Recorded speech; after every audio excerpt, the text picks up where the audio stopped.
പുതിയൊരു വീഡിയോയിലേക്ക് ഏവർക്കും സ്വാഗതം. നമ്മളിന്ന് നോക്കാൻ പോകുന്നത് എന്താണ് കൈരളി കോഴികൾ എന്നുള്ളതാണ്.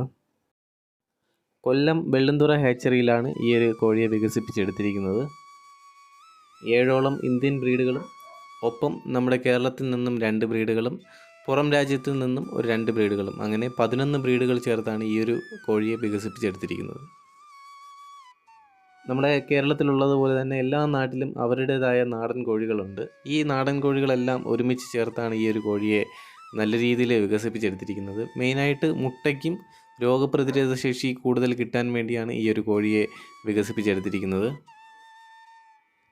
കൈരളി കോഴികളുടെ എടുത്തു പറയേണ്ട ഒരു സവിശേഷത എന്ന് പറയുന്നത് എങ്ങനെ വേണമെങ്കിലും നമുക്ക് ഈ കോഴികളെ വളർത്തിയെടുക്കാം എന്നുള്ളതാണ്. സ്ഥലക്കുറവുള്ളവർക്ക് ഇവയെ ഹൈടെക് കൂടുകളിൽ ടെറസിന് മുകളിലായിട്ട് വളർത്താം.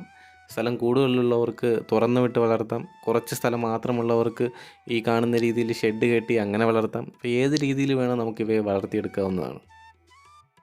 നമ്മുടെ നാടൻ ബ്രീഡായതുകൊണ്ട് തന്നെ ഇവയെ ഏത് സാഹചര്യത്തിൽ ഇവ അഡ്ജസ്റ്റായി പോകുന്നതാണ്. നല്ല രീതിയിലുള്ള മുട്ട റിസൾട്ടും നമുക്ക് കിട്ടുന്നതാണ്. 11ഓളം ബ്രീഡുകളെ ചേർത്താണ് ഈ ഒരു കോഴിയെ വികസിപ്പിച്ചെടുത്തിരിക്കുന്നത്. അതുകൊണ്ട് തന്നെ അതിൽ എടുത്തു പറയേണ്ട 1-2 ബ്രീഡുകളാണ് നമ്മുടെ തമിഴ്നാട്ടിലൊക്കെ കൂടുതലായിട്ട് കണ്ടുവരുന്ന അസീൽ കോഴി. നല്ല രീതിയിലുള്ള രോഗപ്രതിരോധ ശേഷിയുള്ള കോഴിയിനമാണ് അസീൽ എന്ന് പറയുന്നത്. ഒപ്പം നമ്മുടെ കരിങ്കോഴിയെ ഉൾപ്പെടുത്തിയിട്ടുണ്ട്. ഈ കോഴികൾ നമ്മൾ കൈരളി കോഴികൾ ബൾക്കായിട്ട് ഒരു 100 പീസൊക്കെ എടുക്കുകയാണെങ്കിൽ അതിനകത്ത് കരിങ്കോഴികളെ നിങ്ങൾക്ക് കാണാൻ സാധിക്കും. ഒറിജിനൽ കരിങ്കോഴികളല്ല, എന്നിരുന്നാലും നോട്ടത്തിൽ നമുക്ക് കരിങ്കോഴി തന്നെ എന്ന് തോന്നിപ്പോവും. അതിൻ്റെ നാക്ക് മാത്രം അല്പം വൈറ്റ് ആയിരിക്കും, ബാക്കിയെല്ലാം ഫുള്ള് കറുപ്പായിരിക്കും. പല സ്ഥലങ്ങളിൽ നിന്നും ഈ കൈരളി കോഴിയിൽ നിന്നാണ് ഈ കരിങ്കോഴികളെ വേർതിരിച്ച് അങ്ങനെയും ചില ഫാമുകളിലൊക്കെ ഈ കരിങ്കോഴിയാണെന്ന് പറഞ്ഞ് കൈരളി കോഴികളെ കൊടുക്കുന്നുണ്ട്. ഈ കോഴികളെ കൂടിനുള്ളിൽ അടച്ചിട്ട് നമുക്ക് കമ്പനി തീറ്റകൾ കൊടുത്തതിന് ശേഷം നമുക്ക് ഉച്ചയ്ക്ക് ശേഷം അല്ലെങ്കിൽ രാവിലെ ഒരു നേരം നമുക്ക് തുറന്നു വിടാവുന്നതാണ്. അതുമൂലം നമുക്ക് നല്ല രീതിയിലുള്ള തീറ്റ ചിലവുകൾ കുറയ്ക്കാൻ സാധിക്കും. ഒരു ദിവസം ഇവയ്ക്ക് വേണ്ട തീറ്റ എന്ന് പറയുന്നത് തീറ്റ മാത്രം നമ്മൾ കൊടുത്തു കഴിഞ്ഞാൽ 100 ഗ്രാം മുതൽ 120 ഗ്രാം വരെ ഒരു ദിവസം ഒരു കോഴിക്ക് തീറ്റ ചിലവ് വരുന്നുണ്ട്. പ്രതിവർഷം 280 മുതൽ 300 മുട്ടകൾ വരെ ഇവയിൽ നിന്ന് നമുക്ക് ലഭിക്കും. ഇവയുടെ മുട്ടകൾ സൈസുകൾ വ്യത്യാസമുണ്ടാകും. നമ്മുടെ നാടൻ കോഴികളെ പോലെ തന്നെ ചില മുട്ടകൾക്ക് ഷേപ്പ് വ്യത്യാസങ്ങളുണ്ടാകും. കളർ നാടൻ കോഴിയുടെ അതേ സെയിം തന്നെയാണ്.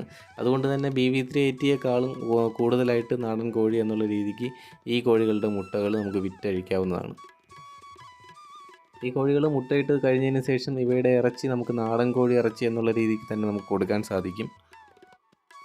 ഈ കോഴികൾ നമ്മൾ കുറച്ച് കൂടുതലായിട്ട് വളർത്തുമ്പോൾ നമുക്ക് ഒരു 20 പീസിന് മുകളിലോട്ടായിട്ട് നമ്മൾ ഒരുമിച്ചിട്ട് വളർത്തുവാണെങ്കിൽ നമ്മൾ കൃത്യമായിട്ട് സപ്ലിമെൻറ്റ്സ് കൊടുത്തിരിക്കണം. ഒരുമിച്ച് ഇടുന്ന കോഴികൾക്ക് പൊതുവെ കുറച്ച് അസുഖങ്ങൾ വരാനുള്ള സാധ്യതകൾ കൂടുതലാണ്, പൊടിയും കാര്യങ്ങളൊക്കെ വരുന്നത് കൊണ്ട് തന്നെ.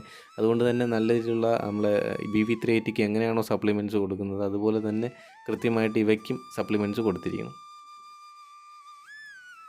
കൈരളി കോഴികൾ നിലവിൽ വളർത്തുന്നത് ലാഭമാണോ എന്ന് ചോദിച്ചു കഴിഞ്ഞാൽ മുട്ടയ്ക്കാണ് നിങ്ങൾ വളർത്തുന്നതെങ്കിൽ BV380 ആയിരിക്കും ഒരു പക്ഷേ എൻ്റെ ഒരു അഭിപ്രായത്തിൽ നല്ലത്. ഇനി തീറ്റ ചിലവ് കുറച്ചുകൊണ്ട് നമുക്കത് അല്പം മുട്ട കുറച്ച് മതി എന്നുണ്ടെങ്കിൽ നമുക്ക് തുറന്നു വിടാനുള്ള സൗകര്യം എല്ലാം ഉണ്ട് എന്നുണ്ടെങ്കിൽ നിങ്ങൾ കൈരളി നോക്കുന്നതായിരിക്കും നല്ലത്.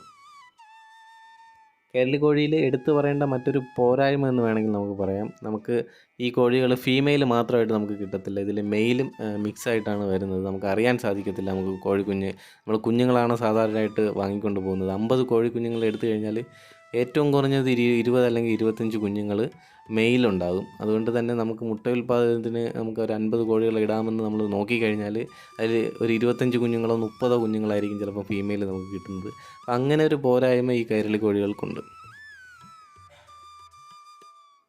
മുട്ടയുടെ ആവശ്യത്തിന് വേണ്ടി മാത്രം വാങ്ങുന്നവർക്കാണ് ഇതൊരു പോരായ്മ എന്ന് പറയുന്നത്. ബാക്കി ആവശ്യങ്ങൾക്ക് നമുക്ക് ഇറച്ചി ഉൾപ്പെടെയുള്ള ആവശ്യങ്ങൾ കാണുന്നുണ്ടെങ്കിൽ നമുക്ക് ലാഭമാണ്. ഇതിൻ്റെ പകുതിയോളം കോഴികൾ നമുക്ക് ഇറച്ചി ആവശ്യത്തിന് എടുക്കാവുന്നതാണ്. വീഡിയോ എല്ലാവർക്കും ഉപകാരപ്പെടുമെന്ന് വിചാരിക്കുന്നു. നിങ്ങളുടെ വിലയേറിയ അഭിപ്രായങ്ങൾ കമൻറ്റ് ചെയ്യുക. ഇതുപോലുള്ള നല്ല വീഡിയോകൾ കാണുന്നതിനായി കീപ് വാച്ചിങ് തിമ്പാത്തോയ്. പുതിയ നല്ലൊരു വീഡിയോയുമായി കാണും വരെ തിമ്പാത്തോയ് സൈനിങ് ഔട്ട്.